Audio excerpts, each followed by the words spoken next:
Hello everyone, আসসালামু আলাইকুম। Sister ইউরিতে সবাইকে ওয়েলকাম। আজকে আমার বার্থডের ব্লগ নিয়ে আসছি।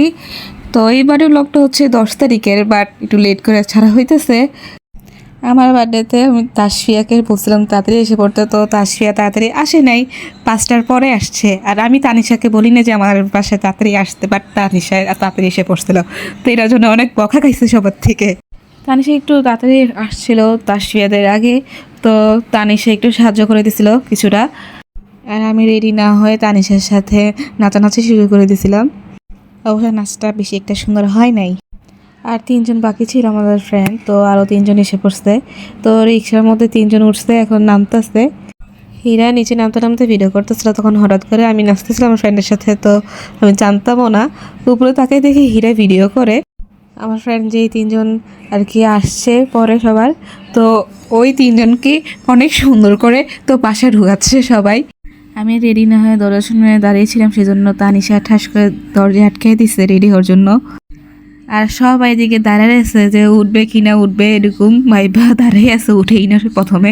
তো আস্তে আস্তে উঠছে ওরা। ইফতারের আগে এত একটা ভিডিও করা হয় নাই, তো হালকা পাতলা ভিডিও করা হয়েছে, তাই এই যে ইফতারির এখন শুরু করার ভিডিও করছি। আমি ভিডিও করতে করতে এমন অবস্থা নিয়ে গেছি যে মেহাজামিনের ছোটো বোনটারে উল্টাভাবে ভিডিও করতেছি যে ও খাচ্ছে। আমরা অনেকক্ষণ পরে এই যে ইফতারি খাওয়া শেষ করেছিলাম, তো বড় আপু পোলাও আর রোস্ট রান্না করছিল, তো আমাদেরকে দিচ্ছে। তো বড় আপু আর কি দিতে দিতে বলতেছে পোলাও খাও আর রোস্ট খাও আমার হাতের। তো সবাই এটা নিয়ে হাসতে হাসতে শেষ হয়ে গেছিলাম। ইরফানের বাবা ডাকা হইতেছে, ইরফানের তাও শুনে না। গজব বেইজ্জতি है। এটা নিয়ে সবাই হাসতে হাসতে শেষ, যে ইরফানের ঠাস করে মাথায় বাড়ি দিছে, তো ইরফানের শুনে নেই তার জন্য।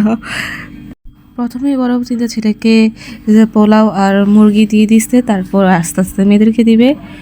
তো সবার লাস্টে আমি আর বড় আপু খাইতেছিলাম। এই 3জন মিলে খাবার নিয়ে কী গবেষণা করতেছে আল্লাহ জানে, আর এনের মাথায় জানে যে কী গবেষণা করতেছে। ফার্স্টে সামারের ফেস দেখে হাসি আসছিল ওর রিয়েকশন দেখে। তো হীরা সামারকে ডেকে বলে যে দেখো হাই দাও, তো হাই দিচ্ছে, 2জন ঢং টং করলো হালকা পাতলা। তানিশার খাবার স্টাইল দেখে অনেক হাসি আসছিল আমার ফার্স্টে। সবার খাওয়া শেষ হওয়ার পরে সবাই পক পক করতে চলো হালকা পাতলা করে। তো পক পক করতে করতে তারা চাঙ্গের উপরে উঠে যাচ্ছে। এখন কেক কাটার পালা, আর কেক কাটার আগে তো ফটোশ্যুট হবেই, তো তার জন্য আর কি এটা সোফার সাইডে আনতেছে যে সবাই ছবি তুলতে পারি। তো ছুরি নিয়ে আসছিলাম যে সবাই একসাথে আমরা ছবি তুলতে পারি। তো আমার ফেসটা দেখে সবাই মনে করবো যে বিরক্তিতে আসি, আসলেই আসি আমি, কারণ হচ্ছে কি আমাকে জোর করে ধইরা মেকআপ করাইছে, নাহলে আমি করতামই না। তো আমার করার আগে একটু তাসফিয়া একটু ফটোশ্যুট করে নিল, তারপর আস্তে আস্তে সবাই মিলে করবো আমরা। এই 3জন আবার মেয়েদের ঢং দেখতেছে, তো ঢং দেখে দেখে ওই যে মরে যাচ্ছে আস্তে আস্তে। মানে কি একটা কেক, কেক দিয়ে সবার পাঞ্জাবি প্যান্ট এবং ওড়না সব লেগে যেতেছে। ফার্স্ট অফ অল তাসফিয়ার ওড়নার ভিতরে লাগছে, মানে আস্তে আস্তে সবার পাঞ্জাবি ওড়না সব লাগা শুরু করছে। তো সবাই একসাথে বসেছিলাম, তখন হীরা একটু ভিডিও করে নিল। ফাড়াই মামু তোম করে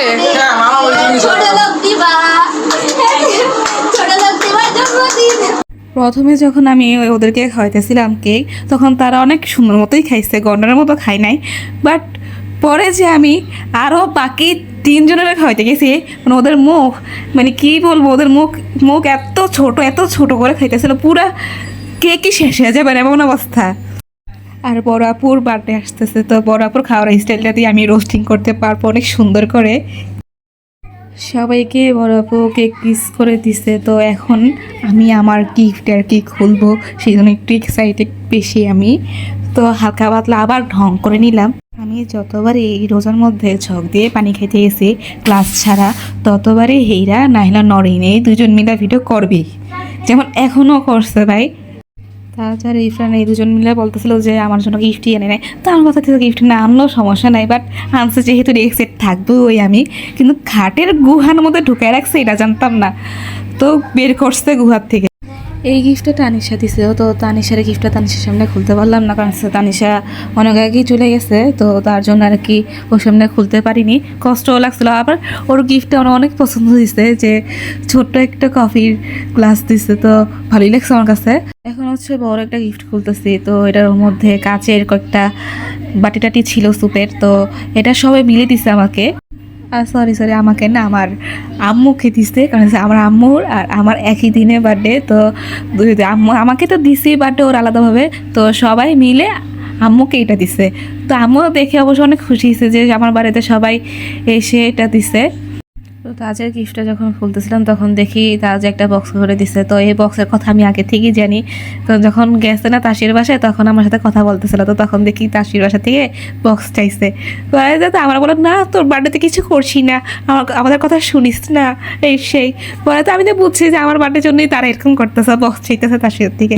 তো তাসির থেকে বক্সটা নিয়েছিল, উপরে ঘড়ি আর চুড়ি দিচ্ছে আমাকে, চুড়ি আর ঘড়ি দিছিল। তো এই দুইটা জিনিস আমার পছন্দ হয়েছে।